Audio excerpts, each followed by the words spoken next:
Okay बच्चों, आज हम स्टार्ट करेंगे। Today we are going to do the past paper questions on database. ठीक है, पेपर का वेरिएंट सामने है। इसका मतलब होता है अक्टूबर 2024 सबसे लेटेस्ट पेपर। 2-1 का मतलब होता है पेपर 2 का वेरिएंट 1। 2-1, 2-2, 2-3 ये सारे हमने करने। आप लोग साथ साथ मेरे शुरू करोगे। बेटा यहाँ पे सीधा नीचे पहुंच जाओ। पहले पार्ट में कह रहा है नंबर ऑफ रिकॉर्ड्स बताओ। मैं 10 सेकेंड का पॉज लेता हूँ। नंबर ऑफ रिकॉर्ड्स आप मुझे बताएंगे, योर टाइम स्टार्ट्स नाउ। कि यहाँ पे हमारे पास नंबर ऑफ रिकॉर्ड्स कितने हैं वो आपने बताना है। जल्दी से लिखना शुरू करो। जितना ज्यादा आप इसमें पार्ट लोगे उतना ज्यादा आपके लिए अच्छा होगा। तो जल्दी से करके बताओ।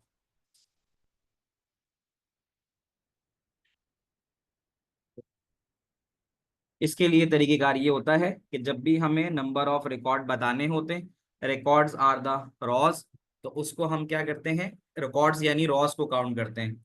तो we have the rows here, how many number of rows we have here, उसके लिए हमें काउंट करना पड़ेगा। तो अगर हम इसको काउंट करते हैं तो हमें पता चलेगा कि यहाँ पे जो नंबर ऑफ रिकॉर्ड्स हमें नजर आ रहे हैं वो हैं, state the number of records. तो नंबर ऑफ रिकॉर्ड्स जो हमें यहाँ नजर आ रहे हैं काउंट करने पड़ेंगे हमें। और वो काउंट होके हमें मिलते हैं, यहाँ से अगर देखें, 1 2 3 4 5 6 7 8 9 10 11 12 13 14 15 16 17 18 19। तो यहाँ पे हमें जो नंबर ऑफ रिकॉर्ड्स मिल रहे हैं वो मिल रहे हैं 19। वो हम यहाँ लिख देंगे। तो रॉज हमेशा रिकॉर्ड्स होती हैं। फिर हमसे अगला सवाल पूछता है, give the name of the field that would be use for primary की। आप वो फील्ड बताओ। बेटा फील्ड्स जो होती हैं वो ये होती हैं, 1 2 3 4 5 6, ये सब फील्ड्स हैं। तो फील्ड के अंदर यूनिकनेस हम जो बताते हैं प्राइमरी की, हमेशा उस फील्ड को सिलेक्ट किया जाता है जो यूनिक हो, यानी जो इन सब में रिपीट ना हो रही हो। तो अगर हम देखें तो यहाँ पे नेम जो है, there is a chance name repeat हो सकता है। ठीक है, और फिर इसी तरह हमारे पास ये तमाम चीजें ना रिपीट भी हो सकती हैं, but C H number is the one which can not be repeated. ध्यान रखना होगा कि सी बड़ा होना चाहिए, एच छोटा होना चाहिए, एन बड़ा होना चाहिए, ओ बड़ा होना चाहिए। ये अगर आप नहीं लिखोगे तो आपके मार्क्स। तो इसका जो आंसर आएगा वो आएगा CHNO। जैसा ऊपर लिखा हुआ है वैसा ही एग्जैक्टली आपने भी लिखना होगा। State the reason for choosing this field for a primary key. इसे सिलेक्ट करने का, हमेशा किसी भी फील्ड को जो सिलेक्ट किया जाता है उसका रीजन ये होता है कि वो हमेशा यूनिक होती है हर रिकॉर्ड के लिए। तो इसका एक ही हम लिखते हैं, इसका एक ही रटा रटाया आंसर होता है कि it is unique for each record, या इट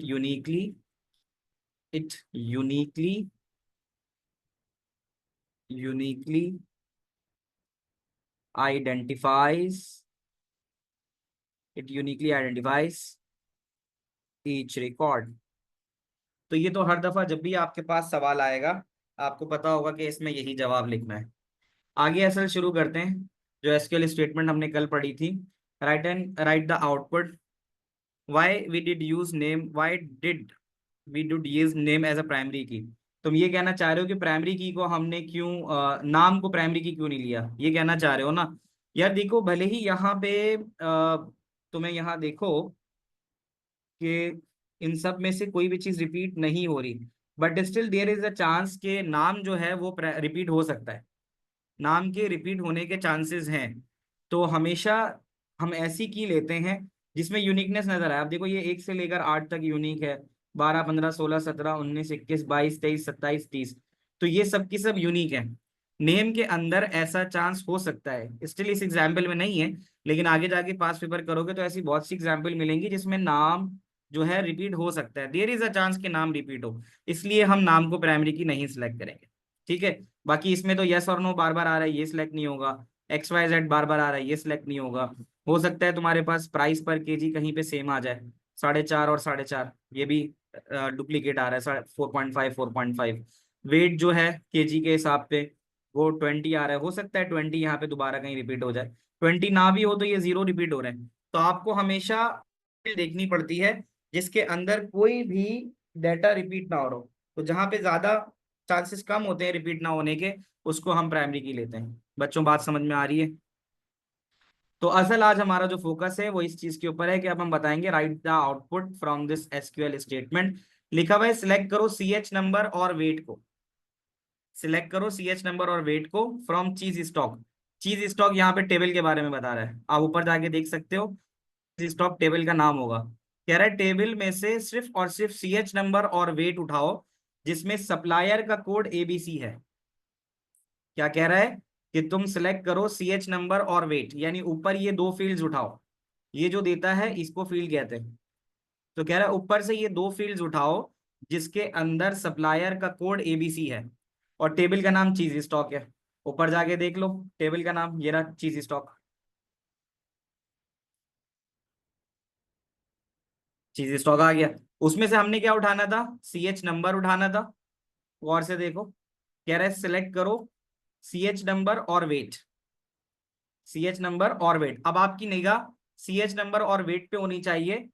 कहाँ, जिसमें सप्लायर कोड एबीसी हो। अब आप जाके सप्लायर कोड में एबीसी तलाश करो। सप्लायर कोड में एबीसी तलाश करो। आओ सप्लायर कोड में देखते हैं एबीसी कहाँ है, बताना कहाँ कहाँ है।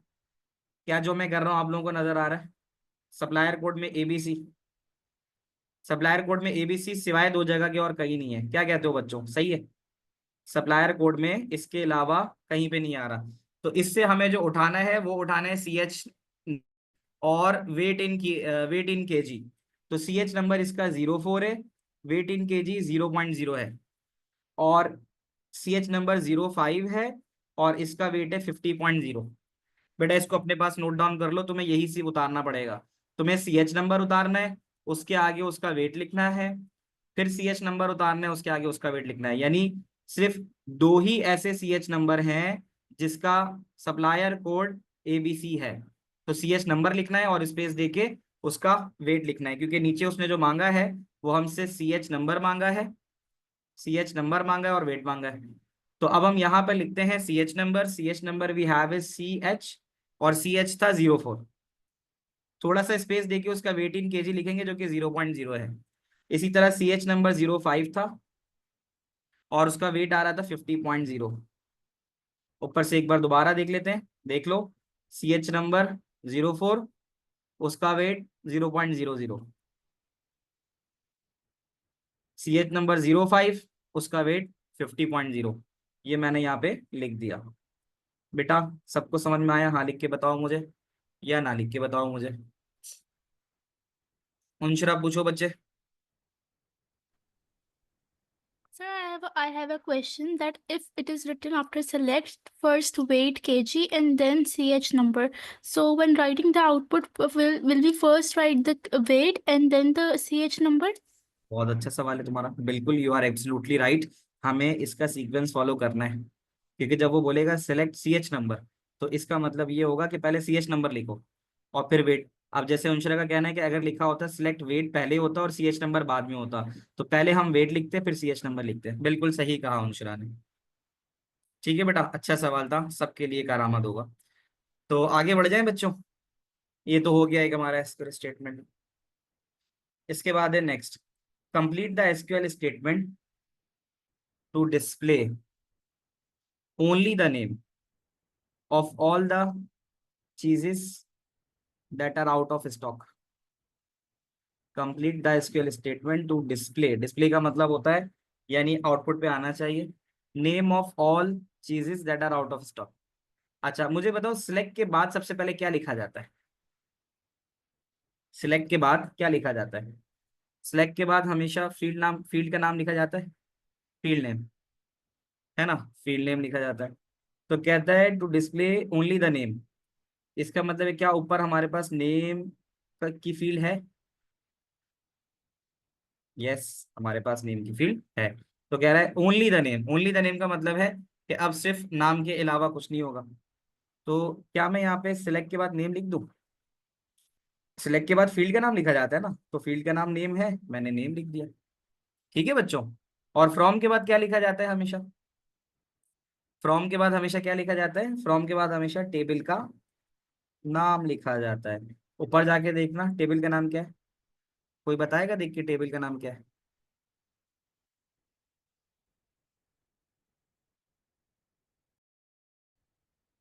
तो ये देखो, ये लिखा हुआ है चीज स्टॉक।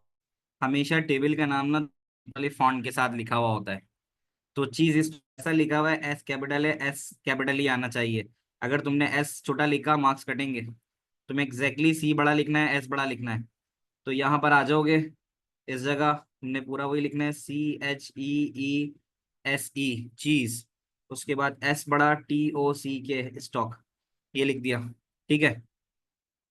और उसके बाद कहता है डिस्प्ले ओनली द नेम, देखो नेम तो लिख दिया मैंने, of all the cheeses that are out of stock. अब ऊपर जाके देखते हैं कि चीजेस आउट ऑफ स्टॉक ये हमें कहाँ नजर आ रहा है। तो अब आउट ऑफ स्टॉक के लिए जिस फील्ड पे निगाह रखनी है वो है in stock. Out of stock के लिए इन स्टॉक पे नजर रखनी है, यानी फील्ड कौन सी होगी, इन स्टॉक, क्योंकि हमें यहाँ कंडीशन लगानी है, कंडीशन के लिए वेयर होता है। तो जिसमें चीज जो है वो आउट ऑफ स्टॉक है। तो अब हम अगर देखें तो यहाँ पे हमारे पास चीज स्टॉक का तो टेबल था ही, ये चीज स्टॉक का टेबल था। तो in stock, where in stock, ठीक है। और लिखना है where in stock equals to no, है ना, बिल्कुल सही कहा। तो हम इन स्टॉक के टेबल में देखेंगे, इन स्टॉक के टेबल में वो चीज नहीं होनी चाहिए। यही कहा ना कि उसने out of stock, out of stock का मतलब है कि इन स्टॉक में वो चीज नो होनी चाहिए।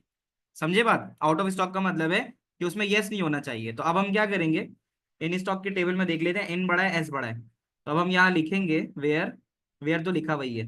अब हम लिखेंगे where in stock, in stock is equals no, कि जो इन स्टॉक है उसके अंदर नो होना चाहिए। तो इससे मतलब ये होगा कि इन स्टॉक के अंदर नो आएगा। अगर हमें सारे टेबल्स को नहीं, सारी फील्ड्स को, अगर फील्ड्स को लिखना है तो सिलेक्ट स्टैटिक आएगा हमजा। तो इसमें तुम नो भी लिख सकते हो, तुम ऐसे करके भी नो लिख सकते हो, और तुम ऐसे करके भी फॉल्स लिख सकते हो, ये सब तुम्हारे ऊपर है। ठीक है। सज्जाद बता दी ना ये बात मैंने, कि मार्किंग की में देखोगे तो ये भी सही है, ये भी सही है, ये भी सही है। ये समझ नहीं आया। देखो लिखा हुआ है cheeses that are out of stock. Out of stock के लिए हम ऊपर जाते हैं, इनमें से कौन सा टेबल है जो स्टॉक की इंफॉर्मेशन रख रहा है, इनमें से ये वाला टेबल है जो स्टॉक की इंफॉर्मेशन रख रहा है। और इन स्टॉक का मतलब है यस, इसका मतलब है ये चीज स्टॉक में है। अगर आउट ऑफ, तो इसका मतलब होगा इन स्टॉक में जहां जहां नो आ रहा है वो चीज हमारे स्टॉक में नहीं है। यही हुआ ना, वाइस वर्सा। तो इसीलिए हमने यहाँ पे लिखा है कि where in stock equals no, यानी इन स्टॉक के अंदर जहां जहां नो आ रहा है वो इस बात की इंडिकेशन है कि चीज जो है वो आपके स्टॉक में मौजूद नहीं है। ये इसका रीजन था। बेटा यहाँ तक बात समझ में आ गई सबको, आगे बढ़ जाए। Explain how one of the lines in your statement in part D1 would be changed to display the same information. Explain how one of the lines in your statement in part D1 would be changed to display the same information. What does it mean by the same information?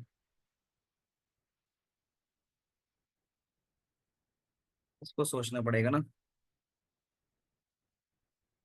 To display the same information. Explain how one of the lines in your statement in part D1 would be changed to display the same information. तो इसमें हमें क्या करना है, इसको सोचना पड़ेगा। We are displaying name here, we are displaying name here ना, तो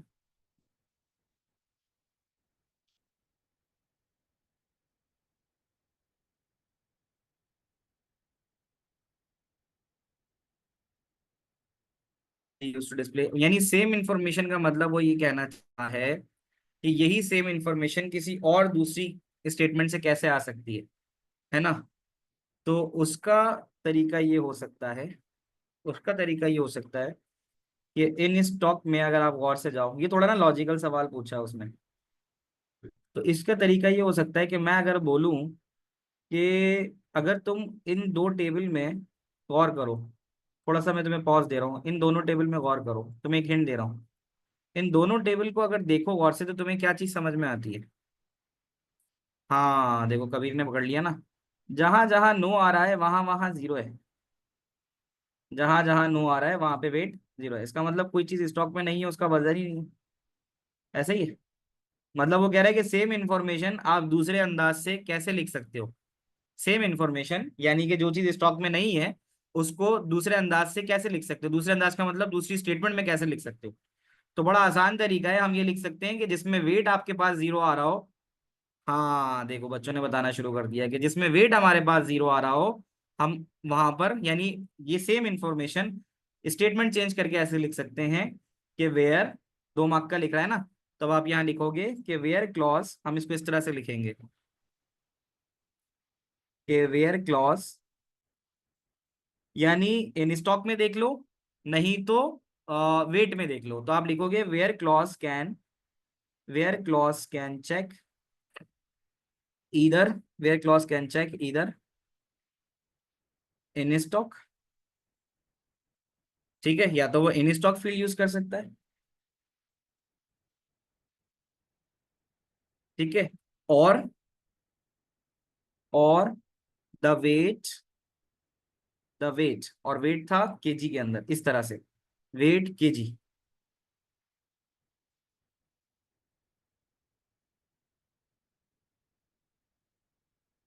यहाँ पे वेट केजी। तो अब हम क्या करेंगे, नीचे जाएंगे, तो हम यहाँ ये लिखेंगे कि where clause can check either in stock field और the weight KG field, KG field for 0.0, ये लिखना है हमें। ठीक है, तो ये इसका जो है आंसर आ जाएगा। ये तो 2 नंबर का वही कह रहे हैं कि वेयर क्लॉज कैन चेक इधर इन स्टॉक फील्ड, या तो इन स्टॉक फील्ड देखेगा या फिर वेट इन अ केजी की फील्ड देखेगा 0.0 के लिए। अगर 0.0 उसमें आ जाएगा तो फिर क्या होगा, फिर आपके पास वही सेम कंडीशन चलेगी। बच्चों समझ में आता है? Is that clear? आप लोगों ने लिख लिया, अगले सवाल की तरफ चलें। सही है, आगे चलते हैं।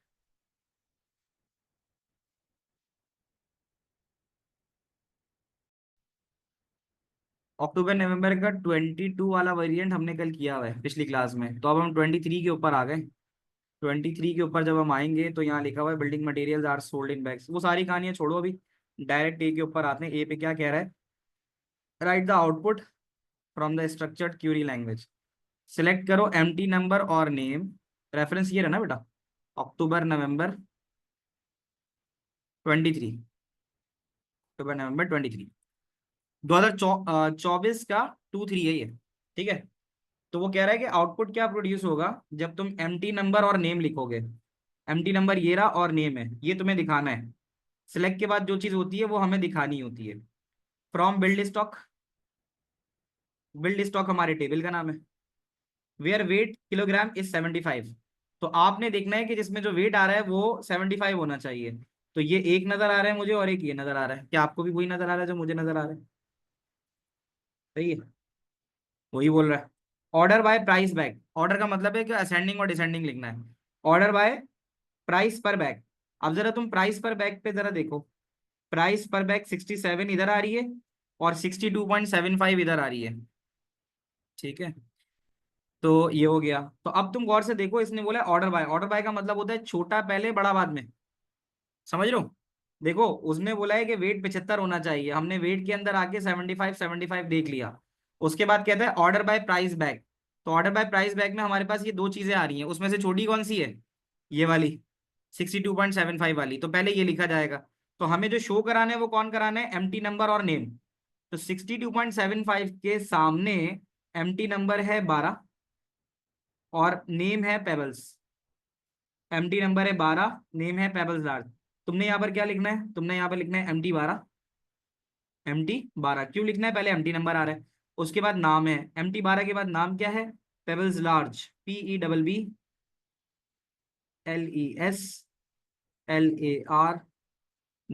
एक तो ये आ गया। तो इसे पहले लिखने का मकसद ये था कि ये प्राइस में छोटा था, फिर प्राइस में बड़ा, इससे ये था। इस वक्त क्या होगा, MT06, और उसके बाद जिसका नाम है वो कॉबल्स है, COBBLES। ये लिखोगे 2 मार्क्स तुम्हारे बन जाएंगे। सबको आया समझ में? Is that clear to everyone? ठीक है, आगे चलता हूँ नेक्स्ट के ऊपर। तो ये 3 मार्क का क्वेश्चन है, अब 3 मार्क के हिसाब से इसकी क्या वेटेज हो सकती है उसको भी देख लेते हैं।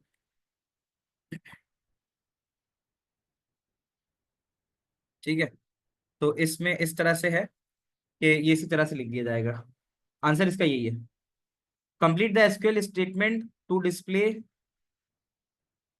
पहले सेकंड वाला क्यों लिखा शर्जील, इस पे जरा गौर से ध्यान दो। लिखा है ऑर्डर बाय प्राइस पर बैग, है ना। मार्किंग की में देखोगे ना इसका, तो 2 पॉइंट्स दिए हुए हैं, इसमें 3 दिए हुए हैं, लेकिन मार्किंग में ये 2 मार्क का है। हो सकता है कहीं पेपर में वही इशू है, ये 2 मार्क का ही मार्किंग में, 1 मार्क फॉर ईच लाइन है। Order by price bag, Sharjeel तुम पूछ रहे हो कि हमने नीचे वाला पहले क्यों लिखा, इस लाइन को पढ़ो, ऑर्डर बाय प्राइस पर बैग।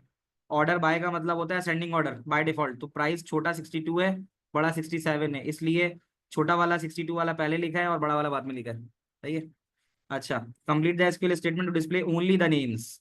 ओनली द नेम्स का मतलब वही हो गया कि आपने सिलेक्ट के बाद क्या लिखना है, जल्दी बताओ। ओनली द नेम बोल रहा है ना, तो इसका मतलब है सिलेक्ट क्या लिखना होगा बताओ, जिस जिसको समझ में आया है सब लिखो भाई। Display only the names, only the names का मतलब होता है कि यहाँ पे सिर्फ नेम लिखा जाएगा। तो ऊपर जाके देख लेते हैं, नेम का एन बड़ा है, बाकी सब छोटा है। तो नेम आ गया।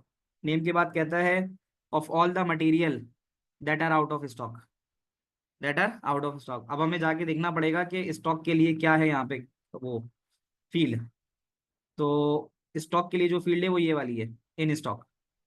इन स्टॉक वही बात है कि जो चीज आउट ऑफ रेंज होगी इसका मतलब होगा इन स्टॉक की वैल्यू जहां पे नो होगी, इसका मतलब ये होगा कि वो आउट ऑफ स्टॉक है। तो ये बिल्कुल एग्जैक्टली उसी तरह का है जो कि हम पीछे करके आए। तो हम लिखेंगे फ्रॉम, फ्रॉम के बाद हम लिखते हैं टेबल का नाम। ऊपर देख के बताओ टेबल का नाम क्या है, टेबल का नाम क्या है, अभी देखो मैंने हाईलाइट किया है। क्या नाम है टेबल का, बिल्ड स्टॉक, बिल्ड स्टॉक। तो यहाँ लिखेंगे बिल्ड स्टॉक,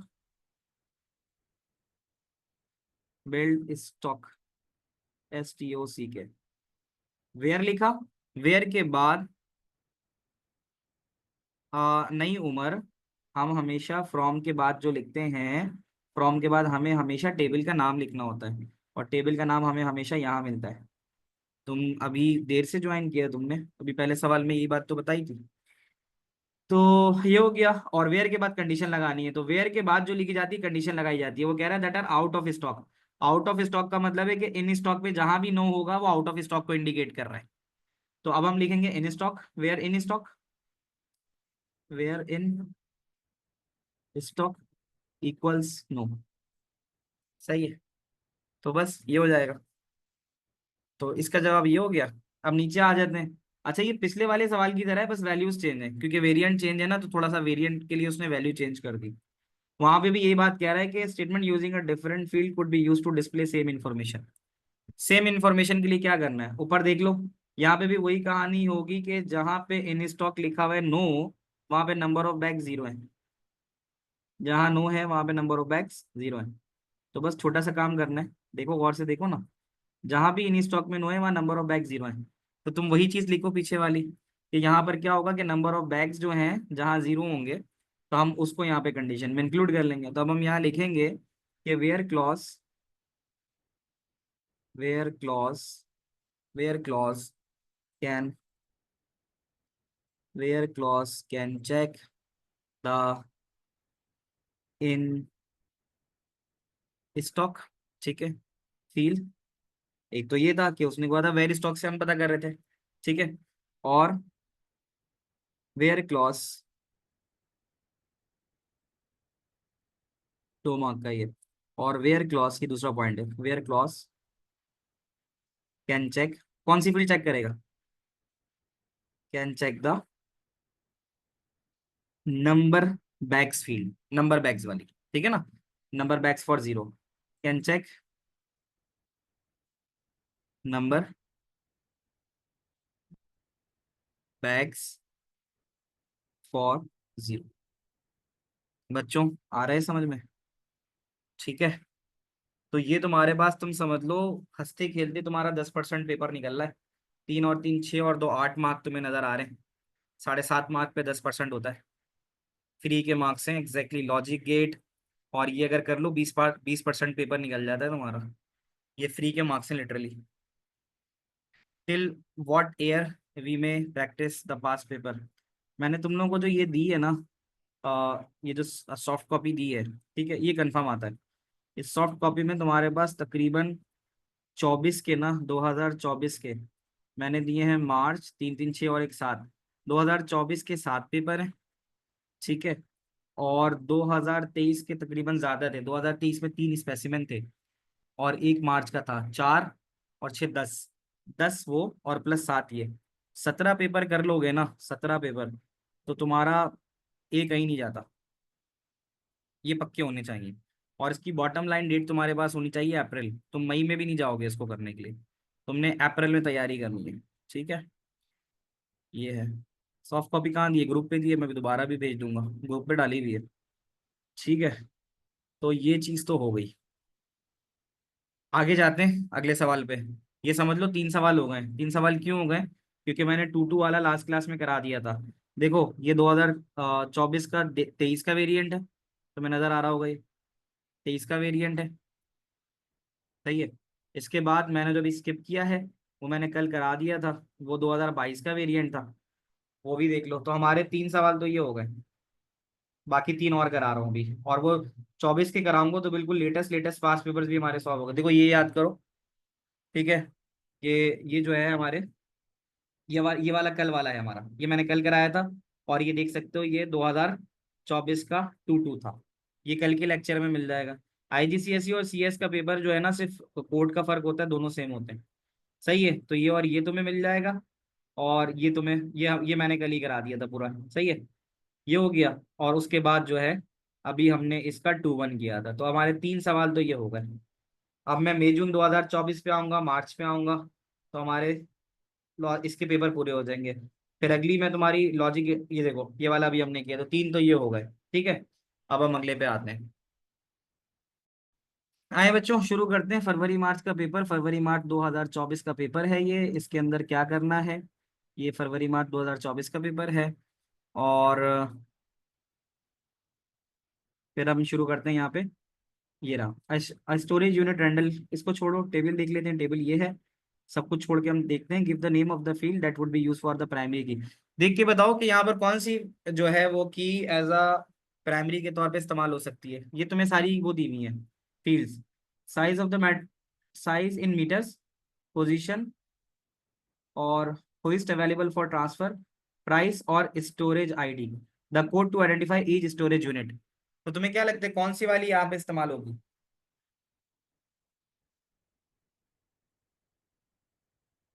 सबका आंसर तकरीबन सेम ही है कि स्टोरेज आईडी होगी, क्योंकि हो सकता है कि प्राइस भी डुप्लीकेट हो, position, size of the matrix भी डुप्लीकेट होता है, वॉइस भी डुप्लीकेट हो सकता है।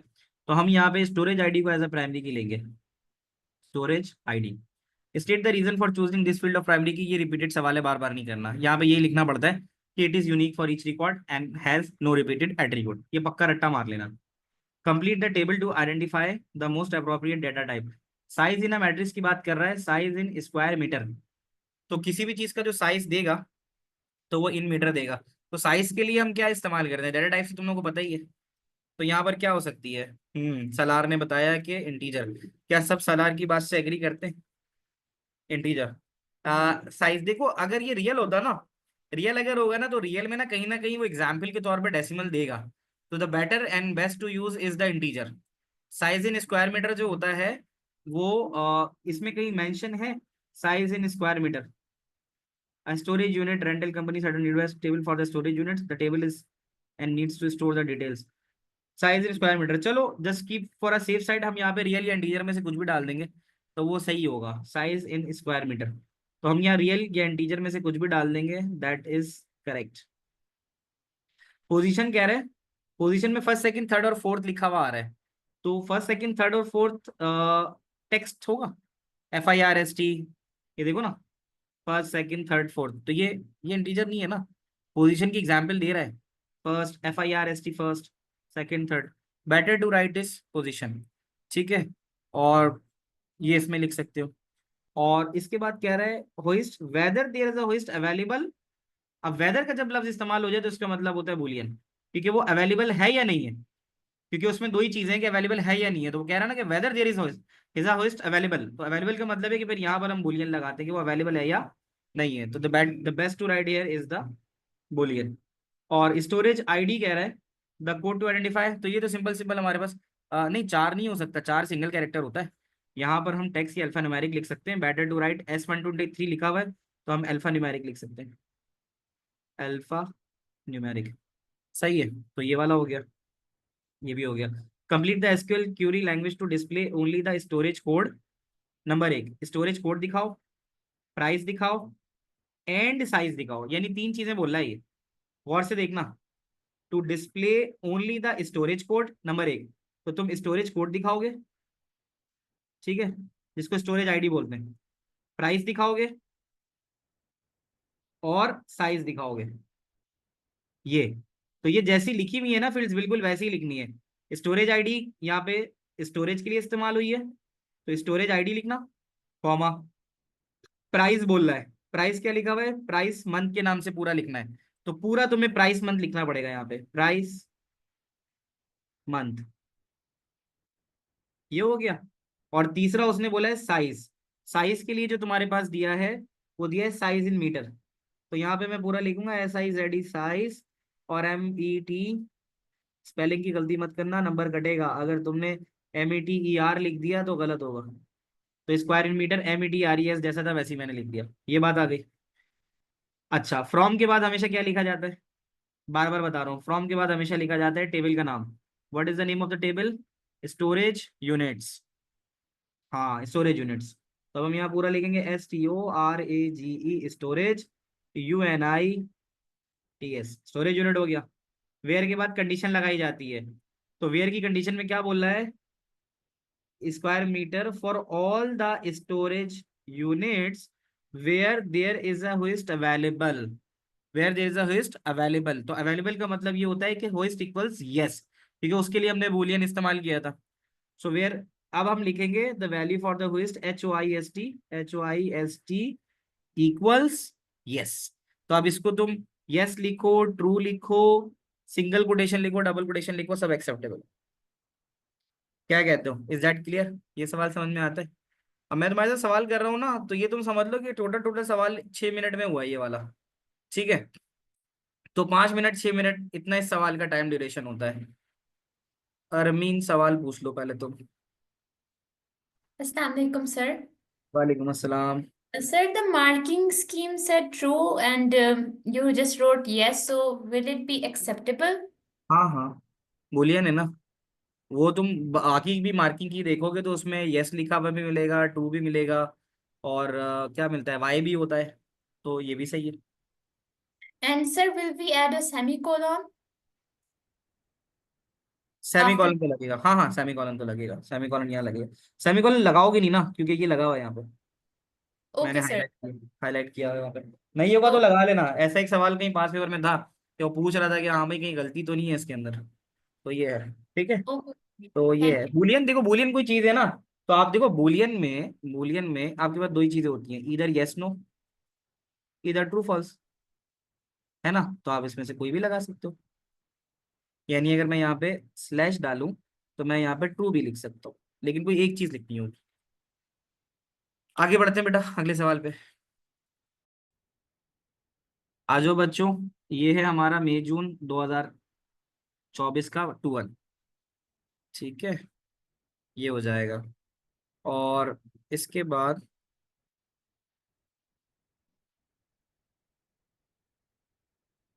क्लास बेटा 8:15 तक है, ठीक है, 2 सवाल और कराऊंगा। 15 मार्क की कोडिंग की एग्जैक्ट डेट अगर मैं तुम्हें बताऊं, तो अभी मैं तुम्हें एक चीज बता दूं कि मैं अभी पीर और मंगर की क्लास में, पीर और बुध की क्लास में तुम्हें कराऊंगा वो प्रोसीजर फंक्शन और फाइल हैंडलिंग। तो उससे क्या होगा, उससे तुम्हारा पूरा सूडो कोड खत्म हो जाएगा बुध तक। बुध के बाद फिर मैं इंशाल्लाह जुमेरात जुम्मे हफ्ते इतवार वाले डेज में से किसी 2 दिन तुम्हारी क्लास कंडक्ट करूंगा, और उसमें मैं तुम्हें 15 मार्क का क्वेश्चन कराऊंगा। ये है उसकी एग्जैक्ट डेट, समझ लो, नेक्स्ट वीक में। पीर और बुध को मैं तुम्हें प्रोसीजर फंक्शन और फाइल हैंडलिंग कराऊंगा, और उसके बाद सब खत्म हो जाएगा, हमारा सूडो कोड पूरा नहीं मिट जाएगा, क्योंकि 15 मार्क के क्वेश्चन करने के लिए तुम्हें सूडो कोड के सारे एलिमेंट्स आने चाहिए। फिर उसके बाद जुमेरात जुम्मा हफ्ते इतवार जो डेट है ना, उसमें से मैं तुम्हारी 2 दिन क्लास रखूंगा थोड़ी एक्सटेंडेड, और उसमें मैं तुम्हें 15 मार्क के सवाल कराऊंगा। ये उसकी डेट है। अच्छा, अब आ जाते हैं 2024 का पहला सवाल है, तो इसमें पूछ रहा है डेटाबेस कहानी छोड़ो, state whether any of the given field would be suitable as a primary key. तुम्हें लगता है कि इनमें से कोई भी ऐसी फील्ड है जो प्राइमरी की के तौर पे इस्तेमाल हो सकती है? नेम, सप्लायर, ये वो, व्हाट डू यू थिंक? बताओ भाई। इसमें इसने सारी चीजें बता दी हैं और बोला है कि हो सकती हैं। व्हाट आई थिंक, चलो मैं बताता हूँ मैं क्या सोच रहा हूँ, मैं बाद में बताता हूँ। तुम लोग सब अपना अपना पहले वर्डिक्ट दे दो कि भाई तुम्हें क्या लगता है कि इनमें से कोई प्राइमरी की के तौर पे इस्तेमाल हो सकती है। प्राइमरी की के लिए ना यूनिकनेस होना जरूरी है। बज़ाहिर देखने से समझ में आ रहा है कि यार यहाँ पे कोई भी ऐसी फील्ड नहीं है जो प्राइमरी की हो, क्योंकि सब रिपीट हो सकती हैं। तो इसका सीधा सीधा जवाब है कि नहीं भाई, इनमें से कोई भी जो है वो प्राइमरी की पे उतरती नहीं है। तो हम लिख सकते हैं, ठीक है, कि the none of the fields are likely to contain unique data। अच्छे मार्क्स लाने ना तो सेंटेंस मेकिंग बड़ी बेहतर करनी पड़ेगी आपको, ठीक है। तो फिर तरीके से लिखना होगा, सिर्फ नो लिख के नहीं करेंगे। सप्लायर, एक सप्लायर रिपीट हो सकता है ना, जैसे कैम्ब्रिज बेवरेज है, वो कोला भी सप्लाई कर सकता है और कोक भी सप्लाई कर सकता है, और दूसरी 2-3 बोतलें और भी करेगा, है ना। और अगर कोई री ऑर्डर लेवल कह रहा है, रीऑर्डर, तो रीऑर्डर लेवल तो 15 तो बहुत सारी बोतलों का हो सकता है ना। जैसे कोला का भी रीऑर्डर लेवल 15 है और स्प्राइट का भी लेट सपोज 15 है, तो वो डबल हो सकता है, ठीक है। तो इसमें कुछ भी नहीं होगा। Complete the SQL statement to return the number of cans the shop has in stock. यानी अब इसने बताना है return the number of cans. Number of can का मतलब है कि यहाँ काउंट की ही बात कर रहा है, ठीक है। तो उसके लिए सम और काउंट जो हमने पढ़ा था। सर हम लोग प्रैक्टिस 0478 करें या 2210? अरे अभी तो बताया था थोड़ी देर पहले कि ये सिर्फ कोड का चेंज है, सिलेबस डिट्टो कॉपी सेम है भाई, ठीक है। तो तुम चाहे उधर करो चाहे इधर करो, सवाल एक ही मिलेगा तुम्हें, 2210 में भी उठाओ तो ये मिलेगा, ठीक है। तो अब हम यहाँ करते हैं, वो हमें बता रहा है कि हमें बताना है to return the number of cans stock as an stock. तो स्टॉक जो है ना, stock, where is stock, stock level, number in stock, ये आ गया। अब तुम्हें याद हो कि नंबर इन स्टॉक, कल तुम्हें याद है क्लास में हमने पढ़ा था कि नंबर इन स्टॉक क्या ये एक फील्ड है? अभी तो तुम्हें ये वर्टिकल में दिखा रहा है ना ये। बेसिकली ये टेबल तो ऐसे ही बना होगा ना, नेम, सप्लायर, मानते हो इस बात को? टेबल तो ऐसे बना हुआ होगा, साइज, है ना। तो तुम्हें याद है कि जो फील्ड में से डाटा उठाता है वो कौन उठाता है, सम या काउंट? जो फील्ड में से उठाता था, याद है? सम जो है वो हमेशा फील्ड उठाता है, याद है? हम जो नंबर इन क्वांटिटीज कल जो प्रीवियस क्लास को अगर तुम्हें याद हो तो हमने देखा था फील्ड के अंदर जो जो वैल्यूज आ रही थी उनका सम कर रहा था। Do you remember that? है ना। तो अब यहाँ पे तुम्हें इसलिए सिलेक्ट में यहाँ लिखना पड़ेगा सिलेक्ट, और सिलेक्ट के बाद तुम्हें लिखना होता है सम, क्योंकि सम जो होता है वो फील्ड का सम करता है। सिलेक्ट सम, और सम किस चीज का करना है तुम्हें? सम तुम्हें करना है नंबर इन स्टॉक का। कह रहे हैं ना कि to return the number of cans that a shop has in stock. तो हैज इन स्टॉक के लिए जो फील्ड इस्तेमाल होगी वो नंबर इन स्टॉक है। सही है, याद रखना, दोबारा बता रहा हूँ। ये तुम्हें यहाँ तो ऐसे दिया हुआ है लेकिन हकीकत में ये टेबल इस तरह का है। नेम, नेम के बाद सप्लायर, सप्लायर के बाद कंटेनर, और इसी तरह फिर नंबर इन स्टॉक आएगा। तो जो कॉलम के अंदर से जो सारी चीजें उठाता है वो सम होता है। और आपको याद होगा जो रॉ में से उठाता है वो कौन था? काउंट था। कल हम जैसे देख रहे थे कि रिकॉर्ड्स जो थे वो सारे रॉज होते हैं, तो रिकॉर्ड से जो उठाता है वो काउंट होता है। तो सम के आगे जो लिखना है वो हमें फील्ड का नाम लिखना है, तो हमारी फील्ड का नाम है नंबर इन स्टॉक। सबको आ रहा है समझ में? वाई इन सम, इसका जवाब मैं तुम्हें देता हूँ कल की बात याद दिला के। W3 स्कूल, W3 स्कूल के अंदर एसक्यूएल, कल थे नहीं तुम सज्जाद क्लास में। एसक्यूएल के अंदर था सम, और ये आ गया सम। यहाँ से मैं तुम्हें दिखाता हूँ। हाँ मैं तुम्हें दिखा रहा हूँ ना उसकी क्या वजह है कि हम यहाँ पे काउंट क्यों नहीं यूज करेंगे। काउंट ना रॉ को करता है, सही है, काउंट रॉ को करता है। हमें जो करना है वो कॉलम उठाना है, गौर से देखो। एग्जाम्पल के तौर पे दे रहा है, select sum quantity from order detail. अब ये क्या कर रहा है, ये तुम्हारे पास जो ऑर्डर डिटेल का टेबल है, ये बिल्कुल कल की क्लास से रिलेट है। तो ऑर्डर डिटेल के टेबल में जो क्वांटिटी का कॉलम है, ऑर्डर डिटेल के टेबल में चले जाओ, ये ऑर्डर डिटेल का टेबल आ गया, ये तुम्हारे सामने ऑर्डर डिटेल का टेबल आ रहा है। इसमें से जब तुम क्वांटिटी का बताना चाहते हो कि कितनी क्वांटिटी है, तो क्वांटिटी जो कॉलम है ना, कॉलम, जो कॉलम से सारी वैल्यूज उठाता है वो सम है। यहाँ लिखा हुआ भी होगा, यहाँ से देख लेना। The sum function returns the total sum of numeric column.